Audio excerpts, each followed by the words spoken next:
Kasih karunia dan damai sejahtera dari Tuhan Allah Bapa kita dan dari anaknya Tuhan Yesus Kristus menyertai kamu sampai selamanya. Amin. Selamat pagi Bapak Ibu Saudaraku yang terkasih dalam Yesus Kristus. Mari kita memuliakan Tuhan dengan semua aktivitas yang baik dipandu firman-Nya dari Roma 12 ayat 12. Demikianlah firman Tuhan. Bersukacitalah dalam pengharapan, sabarlah dalam kesesakan, dan bertekunlah dalam doa. Demikianlah firman Tuhan. Bapak Ibu Saudaraku yang terkasih dalam Yesus Kristus, hidup manusia adalah hidup yang berjalan dari masa lalu sampai kepada masa sekarang dan akan berjalan berlari-lari ke masa depan atau hari esok. Masa lalu menjadi pelajaran bagi kita melihat penyertaan Tuhan, menyertai kehidupan kita, memelihara dan melindungi, serta mengantar kita hidup pada kenyataan masa sekarang ini. Masa sekarang ini adalah kenyataan yang kita hadapi dengan berbagai suka dan duka di dalam kehidupan. Tentu ada banyak pergumulan yang menghadang di depan. Ada banyak persoalan-persoalan. Ada juga penderitaan, mungkin sakit penyakit yang harus kita hadapi pada kenyataan sekarang. Mungkin kita mengalami kegagalan. Mungkin kita tidak memenangkan semua kehidupan. Tetapi kalau kita kembali belajar melihat masa lalu kita bisa dengan yakin, dengan berkata hari ini Ebenezer, hingga di sini Tuhan menyertai. Maka dengan keyakinan penyertaan Tuhan di masa lalu hingga hari ini, kita akan lebih dikuatkan dan dimampukan menghadapi kenyataan, suka dan duka, tetap di dalam keyakinan, iman, dan juga hidup di dalam kebenarannya. Tapi ada hal yang lebih luar biasa lagi yang menguatkan kita menghadapi kenyataan masa sekarang ini, yaitu pengharapan.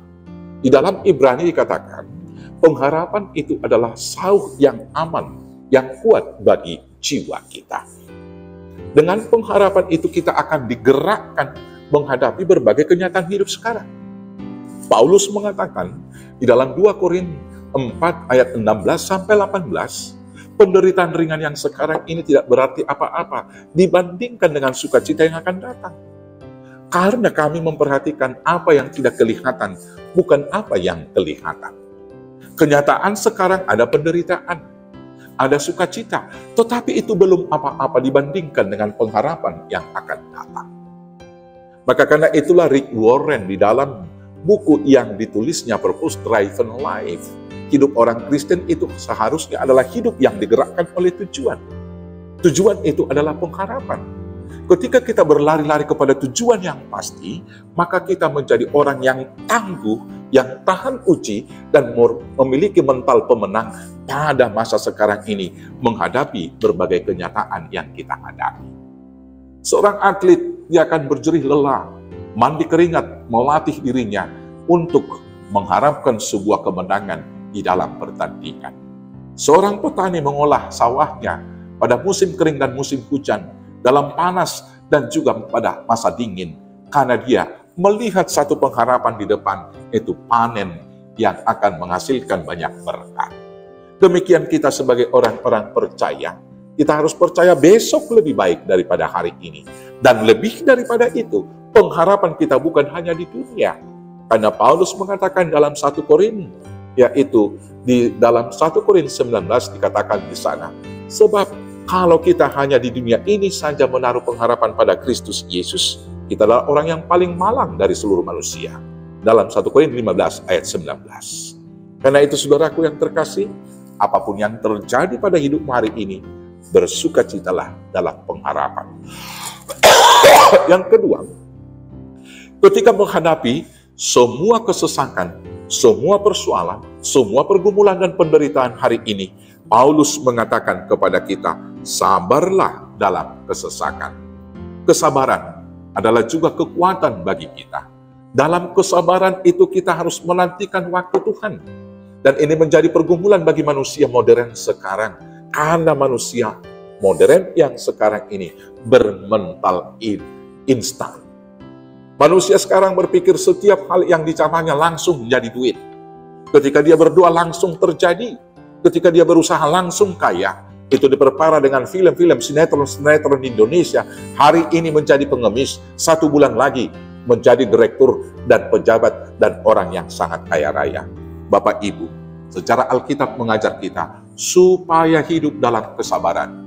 Umat Israel mengembara 40 tahun di gurun pasir, dan setelah itu mereka diantarkan ke Kanaan. Demikian kita menanti pengharapan itu harus di dalam kesabaran. Dan di dalam kesabaran itu ada kesetiaan untuk senantiasa tetap di dalam kebenaran Tuhan. Maka demikian kita akan mendapatkan hasil yang gemilang pada hari besok. Dan pengharapan dan kesabaran itu harus diikat dengan doa, yaitu hubungan kita yang erat dengan Tuhan. Maka supaya kita tetap tertaut dan terhubung dengan Tuhan, kita harus tetap berdoa. Doa-doa kita tidak akan pernah berhenti. Tetap berdoa pada suka dan pada juga ketika duka, dalam gembira dan dalam ketika kesedihan, dalam segala waktu di dalam kehidupan harus tetap di dalam doa.